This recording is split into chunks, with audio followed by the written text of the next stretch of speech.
Welcome back to Jeff Randall Live. Now, the government insists that its flagship scheme to help the long-term unemployed into full-time work is a success. But not all would agree that the work programme is precisely that. Official figures show that in its first year of operation, fewer than 1 in 25 who've used it have found a long-term job. It's designed to reach those hardest to help, including disabled people and ex-offenders. I'm never complacent about these things. I think that we've got to do all that we can to get people into work. The work programme is designed to make sure that we give as much support as possible to those who've been out of work for some time, whether it's because they've been unemployed or away from work because of sickness and ill health. I want to do as much as we can to get them into work. The design of the scheme is right. It protects taxpayers' interests. It makes sure that providers do all that they can to get people into work. Otherwise, they won't get paid. Well, the scheme pays companies and charities to help find jobs for the long-term unemployed. But official figures show only 3.5% of people found a job for 6 months or more, missing the 5.5% target. Out of 800,000 people who have started the work programme since it was launched last year, only 31,000 secured a sustainable job.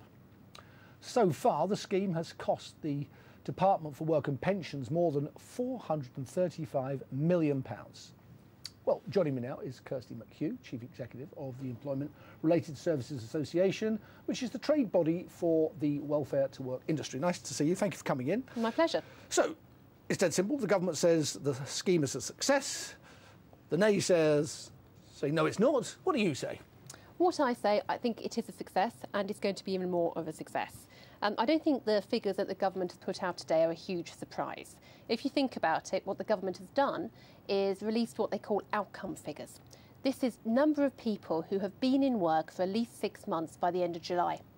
Now, if you count back 6 months from the end of July, you get to January. So what this only tells us about are people who've got a job by the end of January. And in fact, we're talking about performance at the tail end of 2011, which is actually when the double-dip recession hit.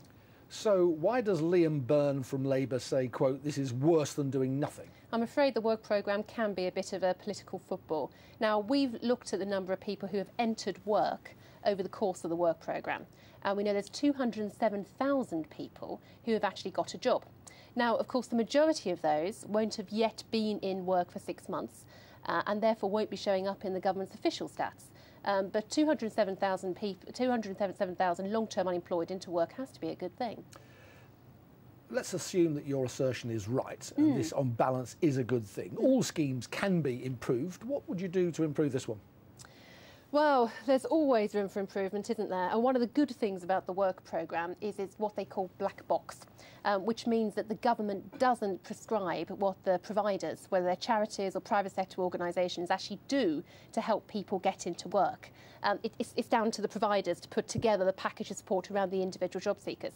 Now, as the programme goes on, the providers are learning more and more about what works with people with particular barriers, and therefore the programme is actually getting better as it goes on.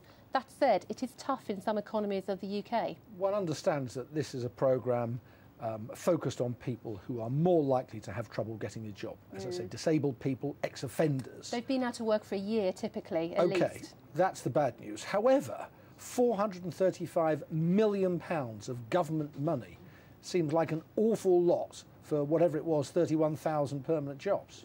But as I said, those stats only really talk about job seekers up until the end of January. Now, the figures of government investment is actually up until today. So the two things, you're not comparing like with like. And of course, this money going in is not the only money, is it? No. On the other side of the equation, private suppliers are putting money in. The work programme providers have actually invested more in this than the government because it's payment by results. Providers do not get paid until they get people into work for at least 6 months and keep them there.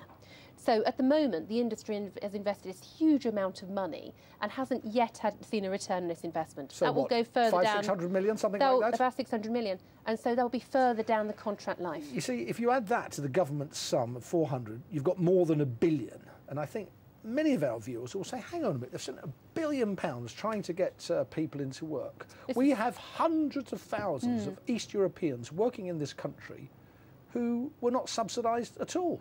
They came 1,000 miles from Eastern Europe, got on a bus, arrived and found jobs on their own back. I think we have to bear in mind this is a 5-year contract. And so the investment that the industry has put in, it's all the start-up costs, it's all the salaries, it's the buildings, it's the leases, it's everything about getting things up and running. So there's a big upfront investment that goes in. They will get a return on investment further down. So the marginal that 5 return years. should improve. Indeed, that's right, for both charities and for private sector organisations. What do you think the target should be? Now, it's marvellous, this government target, isn't it? You know, well, I'm number putting of you on the people hook, Kirsty. Give us a work, number. indeed. And I have to say, I do think that the government target was dreamt up by a range of bureaucrats in a darkened room in Whitehall. 5.5%. Yeah, in 2010. Now, they actually came up with that target at a time when the OBR was predicting 2.6% growth during 2012. Yep. Now, I don't know about you, but I don't think I've seen that. And so, you know, under those circumstances, I think the target probably never was achievable.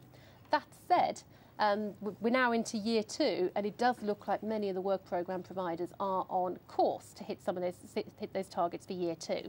But what we found is that the work programme has really begun to motor from March onwards, and we're now getting about 20,000 people a month into work. All right, Kirsty McHugh, nice to see you. Many thanks for your time. My pleasure.